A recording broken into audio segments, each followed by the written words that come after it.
Tu crois que tu connais les gens. Tu crois savoir qui ils sont vraiment. Tu crois pouvoir distinguer quelqu'un de fiable de quelqu'un de dangereux simplement en observant son comportement. Mais, et si je te disais que la plus grande part du caractère humain n'apparaît pas dans ce que les gens font, ni dans ce qu'ils disent d'eux-mêmes, ni même dans leurs erreurs les plus visibles. Carl Jung a découvert quelque chose de profondément troublant. Quelque chose qui change complètement la manière dont tu vois les autres. Et après cela, la manière dont tu te vois toi-même. Selon Jung, presque tout être humain vit derrière un masque psychologique. Une persona soigneusement construite, un personnage social créé pour être accepté, admiré, toléré. Ce masque fonctionne. Il fonctionne si bien que même ceux qui le portent finissent par y croire. Mais Jung a découvert qu'il existe des moments précis où ce masque échoue, des moments où le véritable caractère apparaît, non pas parce que la personne le veut, mais parce qu'elle ne peut pas l'empêcher. Et ce qui est le plus troublant, c'est ceci. Il n'est pas nécessaire de passer des années à observer quelqu'un. Il n'est pas nécessaire d'observer longtemps. Il n'est pas nécessaire d'attendre qu'une personne commette une grande erreur. Selon Jung, 2 questions bien posées suffisent.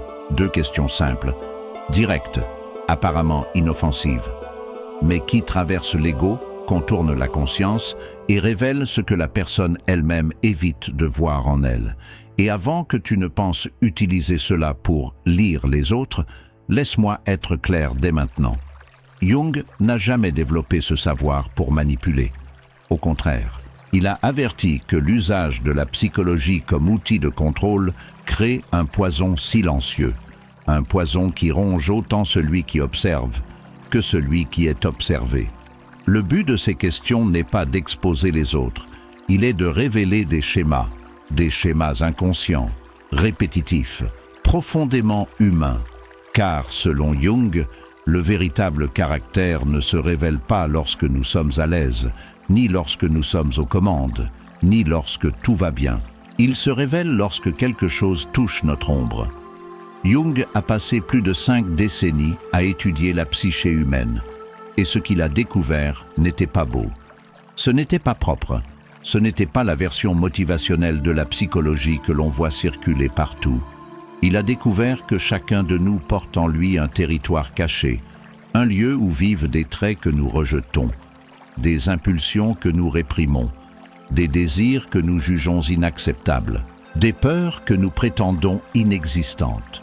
Jung a appelé ce territoire l'ombre. Et voici la partie que la plupart des gens ignorent. L'ombre ne contient pas seulement ce que nous appelons le négatif. Elle abrite aussi des forces, des potentiels et des qualités que nous avons abandonnées parce qu'ils n'étaient pas acceptés, pas sûrs ou incompatibles avec l'image que nous avons appris à maintenir. Et c'est précisément pour cela que l'ombre ne disparaît pas.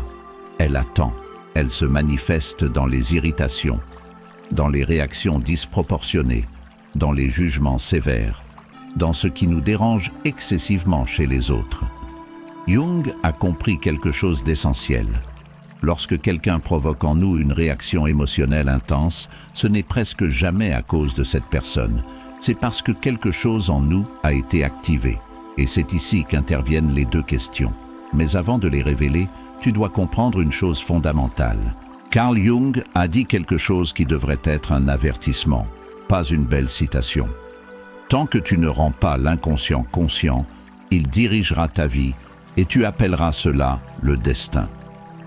Ces 2 questions fonctionnent exactement pour cette raison. Elles ignorent le discours rationnel. Elles ignorent l'image sociale.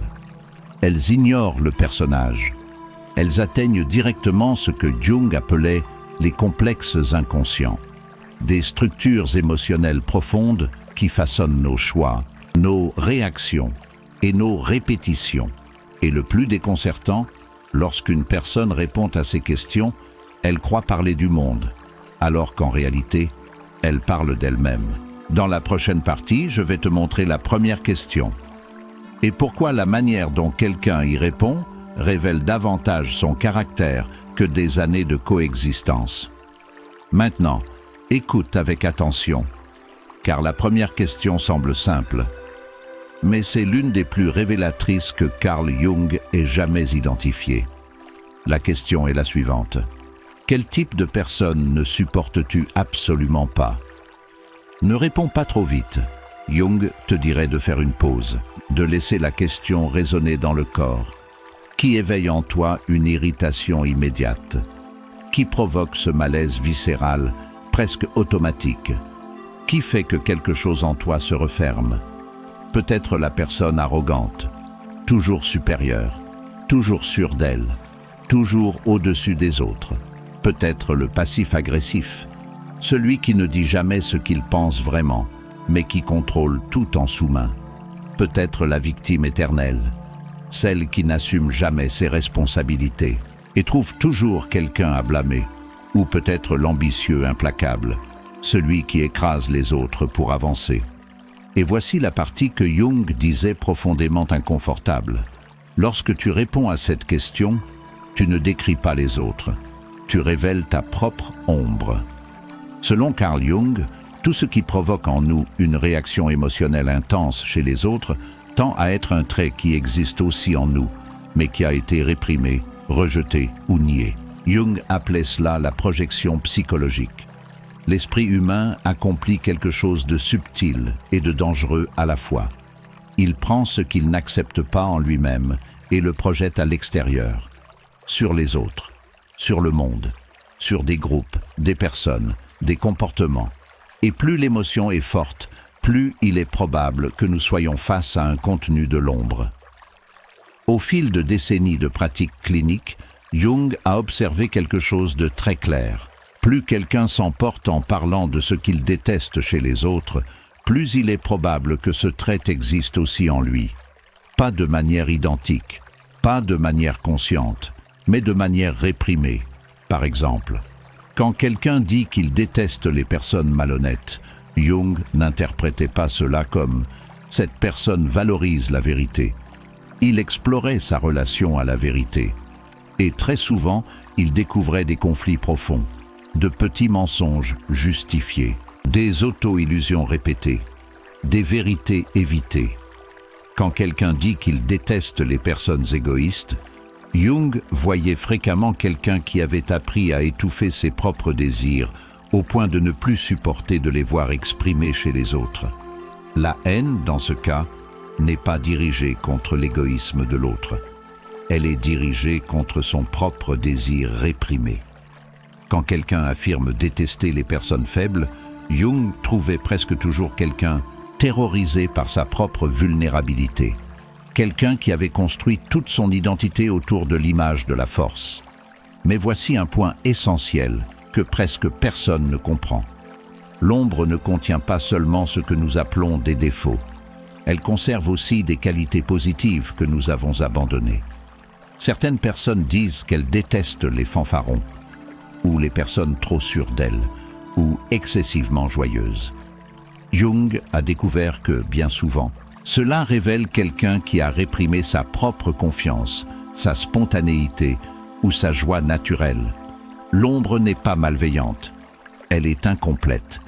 Elle est l'ensemble de tout ce que nous ne nous sommes pas permis d'être. Et lorsque nous voyons ces qualités chez les autres, quelque chose en nous réagit avec force.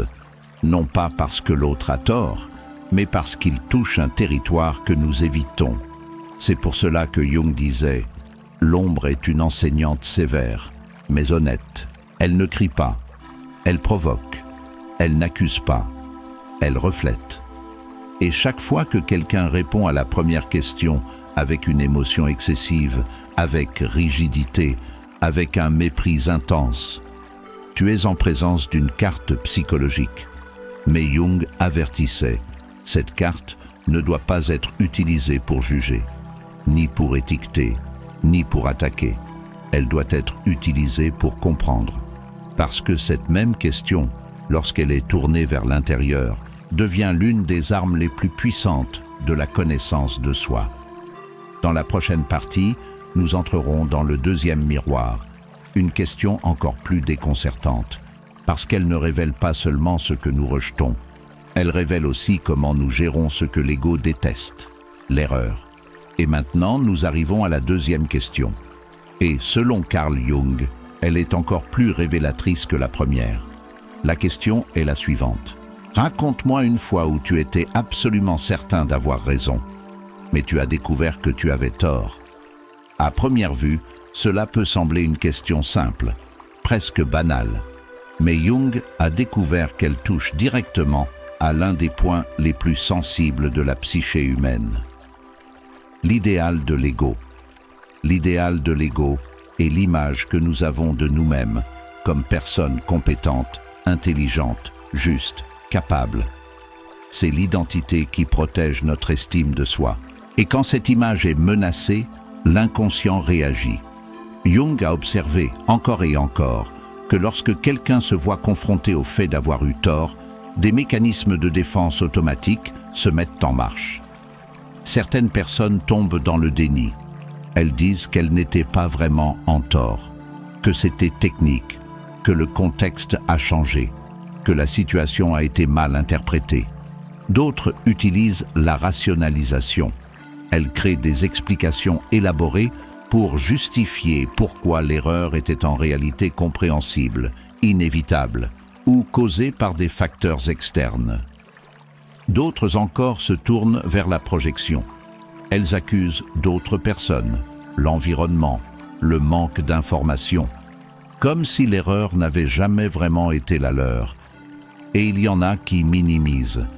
Elles disent que ce n'était pas si important, que cela n'a pas eu d'impact, que cela ne vaut même pas la peine d'en parler. Mais Jung a découvert quelque chose qui change complètement la lecture de cette question. Selon lui, le véritable caractère d'une personne ne se révèle pas dans la façon dont elle gère la justesse, mais dans la façon dont elle gère l'erreur. Car avoir raison renforce l'ego, mais se tromper le menace. Jung a vu que les personnes au ego surdimensionné ne peuvent tout simplement pas admettre des erreurs significatives. Pour elles, être en tort est vécu comme une humiliation intolérable, une sorte de mort psychologique. Ces personnes construisent des identités rigides. Elles défendent leurs idées même face à des preuves contraires. Elles confondent valeur personnelle et infaillibilité. Mais Jung a aussi trouvé l'autre extrême. Des gens qui, en reconnaissant une erreur, s'écroulent de honte. Ils tombent dans l'auto-culpabilisation excessive et perdent complètement leur sens de valeur. Et, selon Jung, c'est aussi un piège, parce que ces personnes ne séparent pas qui elles sont du simple fait d'avoir raison ou tort. Mais il existe un troisième type, rare, silencieux, psychologiquement mature. C'est la personne qui peut regarder sa propre erreur sans se défendre et sans se détruire. Elle reconnaît l'erreur, elle réfléchit, elle apprend. Jung appelait cela soutenir la tension des contraires, la capacité d'accepter que nous sommes faillibles et pourtant dignes. Pour Jung, cette capacité est un signe clair de maturité psychologique, parce que cette personne comprend quelque chose d'essentiel. Avoir tort n'est pas une tragédie, c'est une information. Lorsque quelqu'un parvient à parler d'une erreur passée avec curiosité plutôt qu'avec défensivité, avec réflexion plutôt qu'avec justification, avec humilité plutôt qu'avec honte, elle révèle une relation saine avec son propre ego. Et cela, selon Jung, est l'un des indicateurs les plus fiables de force intérieure. Mais voici le point crucial. Ces deux questions ne fonctionnent pas isolément. Elles fonctionnent ensemble. La première révèle ce que nous rejetons. La seconde révèle comment nous gérons notre imperfection. Et la combinaison des deux dessine des schémas psychologiques très clairs. Dans la prochaine partie, je te montrerai les 3 grands schémas que Jung a identifiés à partir de ses réponses. Et comprendre ces schémas change complètement la manière dont tu perçois les autres. Carl Jung a perçu quelque chose que peu de gens ont accepté. Les gens croient être imprévisibles, uniques, incohérents. Mais Jung a découvert le contraire. Lorsque nous observons comment quelqu'un projette son ombre et comment cette personne gère ses propres erreurs, des schémas extrêmement cohérents commencent à apparaître. Ces schémas ne définissent pas qui quelqu'un est pour toujours, mais ils révèlent où cette personne se situe psychologiquement. Jung a identifié 3 configurations principales. Le premier schéma, l'ego gonflé. Ce type projette presque tous les traits négatifs vers l'extérieur. Le problème est toujours chez les autres, dans le système, dans la société, chez le partenaire, dans le monde. Lorsqu'il répond à la première question, cette personne dresse de longues listes de défauts chez les autres. Elle parle avec intensité, avec mépris, avec certitude morale. Lorsque vient la seconde question, elle trouve presque jamais une véritable erreur, ou elle minimise, ou elle justifie, ou elle change de sujet. Jung disait que derrière ce comportement se cache une profonde insécurité, une peur intense de se regarder en face.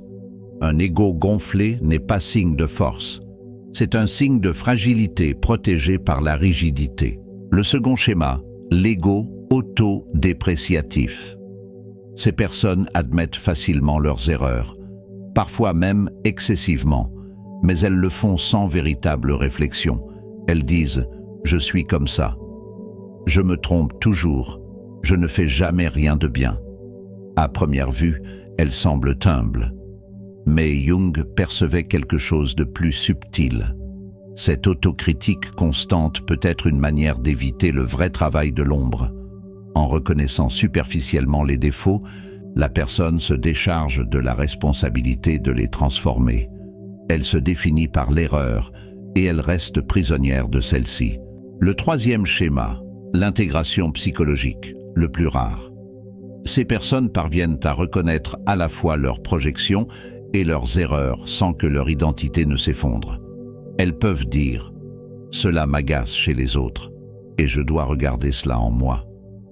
Et aussi « je me suis trompé et cela ne me diminue pas ». Selon Jung, c'est le signe le plus fiable de santé psychologique, parce que ces personnes ne luttent pas contre elles-mêmes, elles deviennent entières. Et voici quelque chose d'encore plus important. Jung a découvert que, une fois que vous reconnaissez ces schémas, le comportement humain devient étonnamment prévisible. Non pas parce que les gens sont simples, mais parce qu'ils tendent à répéter le même schéma psychologique dans différents contextes. Au travail, dans les relations, dans la famille, dans l'amitié.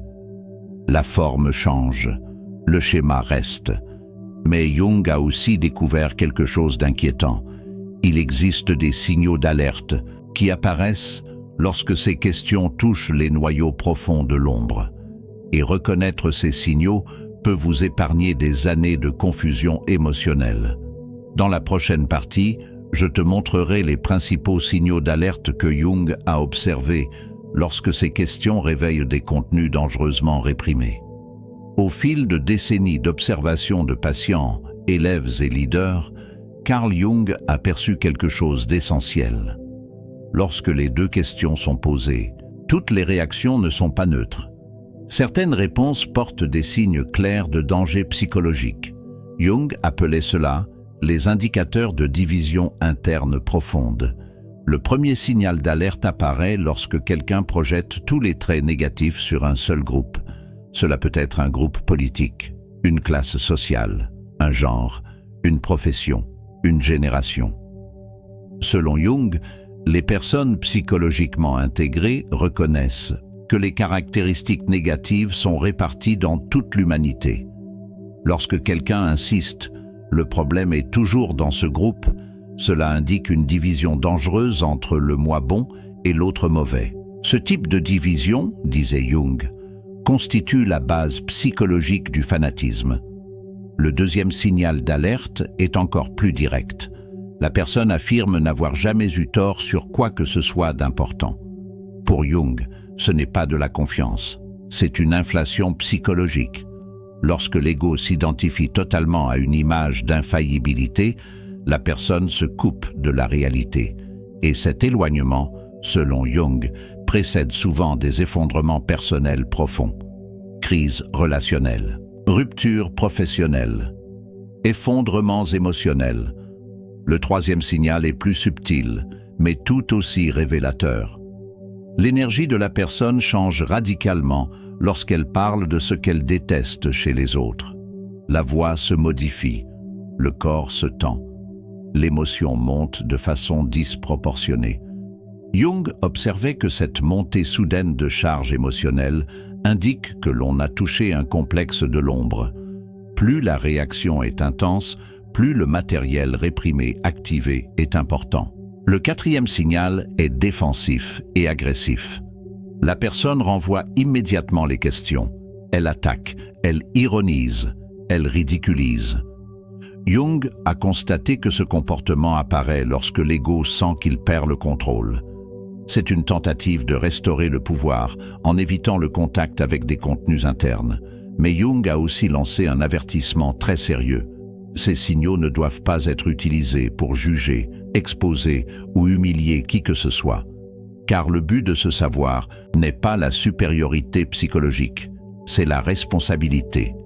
Et c'est ici que nous entrons dans la partie la plus délicate de tout ce que Jung a enseigné. Ces questions n'ont pas été créées pour lire les autres. Elles ont été conçues pour initier l'individuation, le processus de devenir qui tu es réellement.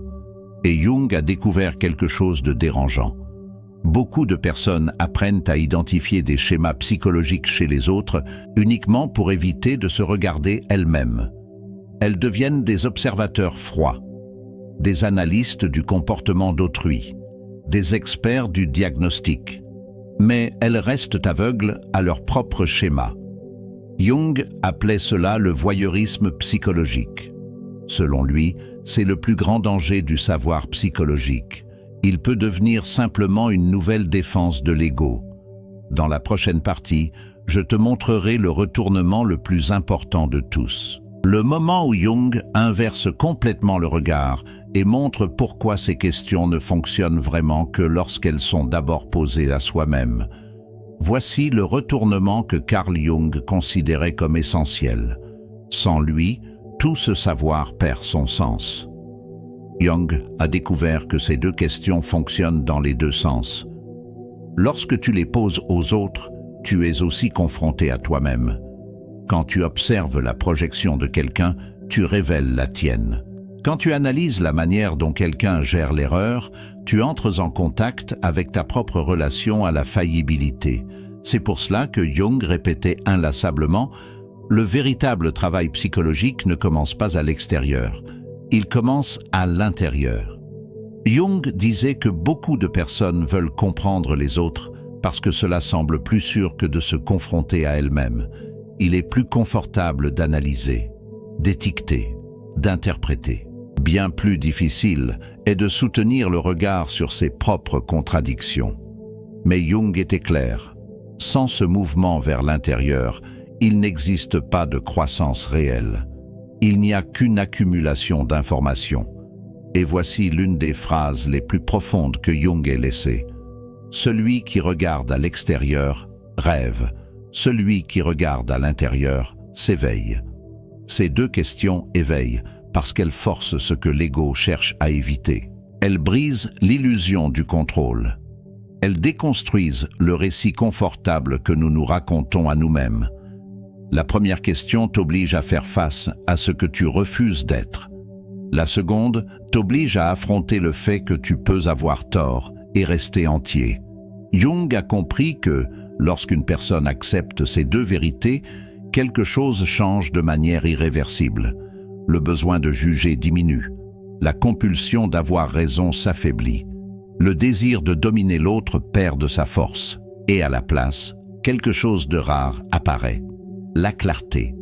Clarté sur ses propres limites. Clarté sur ses propres défenses. Clarté sur ses propres projections. Et cette clarté crée un effet inattendu. Tu commences à voir les autres avec plus de précision. Non pas parce que tu es devenu supérieur, mais parce que tu es devenu plus honnête.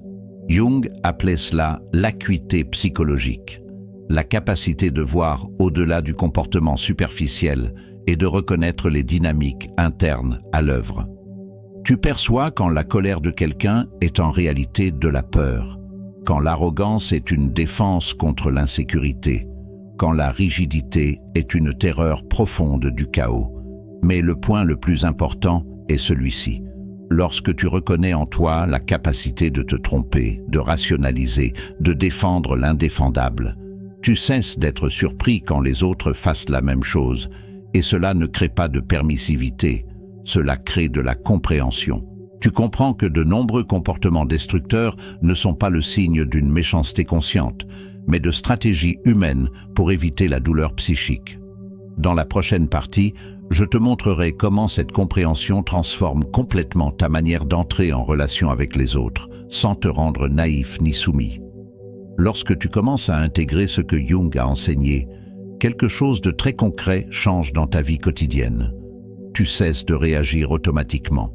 Tu cesses de tout personnaliser. Tu cesses d'entrer dans des batailles invisibles qui drainent ton énergie. Non pas parce que tu es devenu indifférent, mais parce que tu vois enfin ce qui est réellement en jeu. Jung a découvert que, lorsque nous comprenons nos propres schémas internes, les autres cessent de paraître comme des énigmes menaçantes. Le collègue qui t'irrite profondément n'est plus simplement difficile.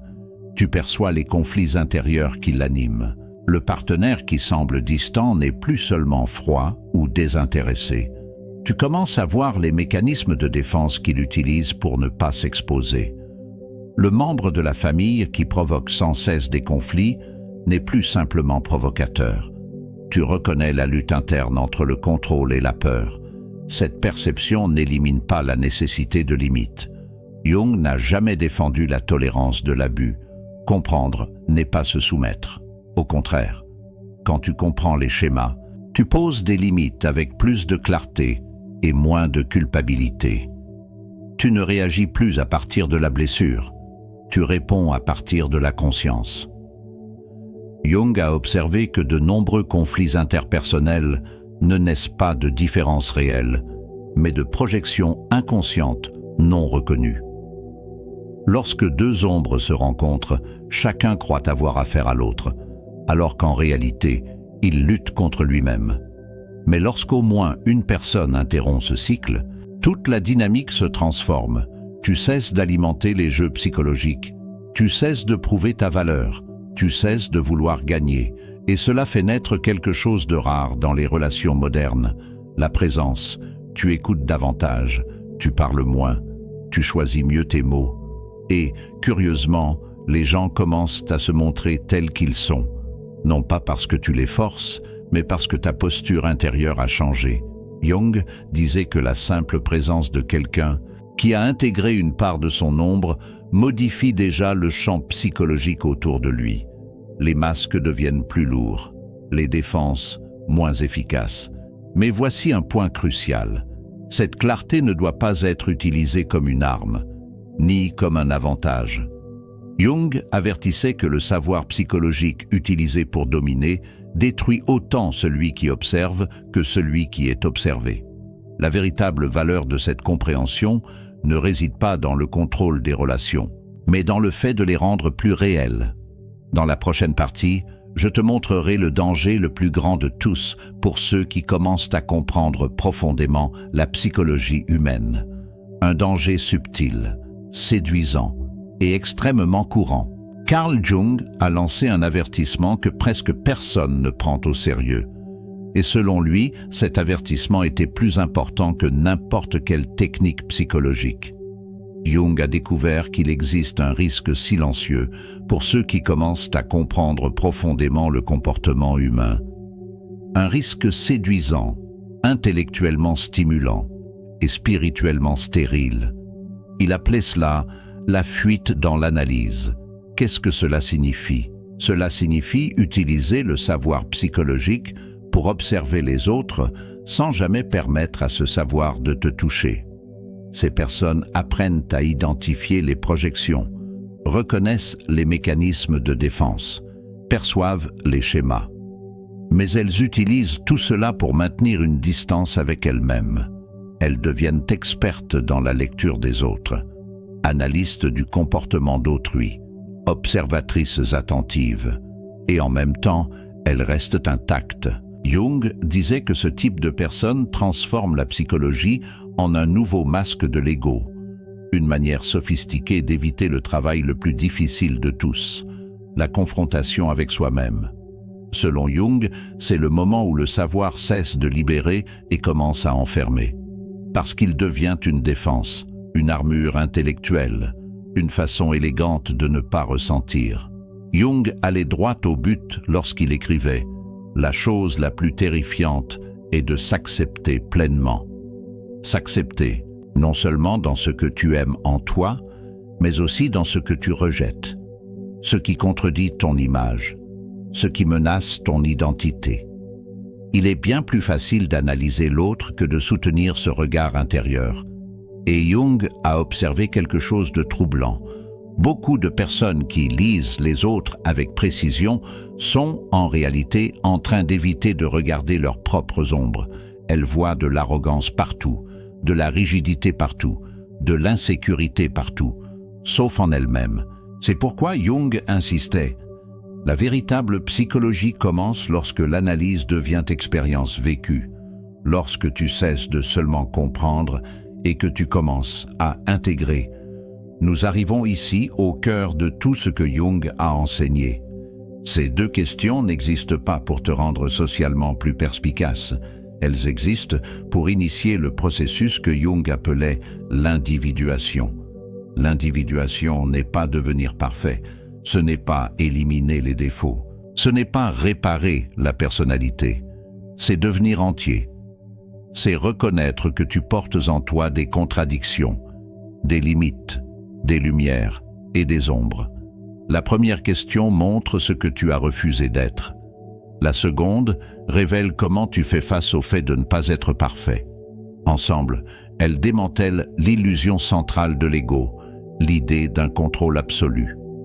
Jung a découvert que la majeure partie de la souffrance humaine provient de la tentative désespérée de maintenir une image fixe de soi-même, être toujours fort, toujours avoir raison, toujours cohérent, toujours acceptable. Mais la psyché ne fonctionne pas ainsi. Plus tu réprimes des parties de toi-même, plus elle trouve des chemins indirects pour se manifester. À travers les jugements, à travers les irritations, à travers les conflits répétitifs.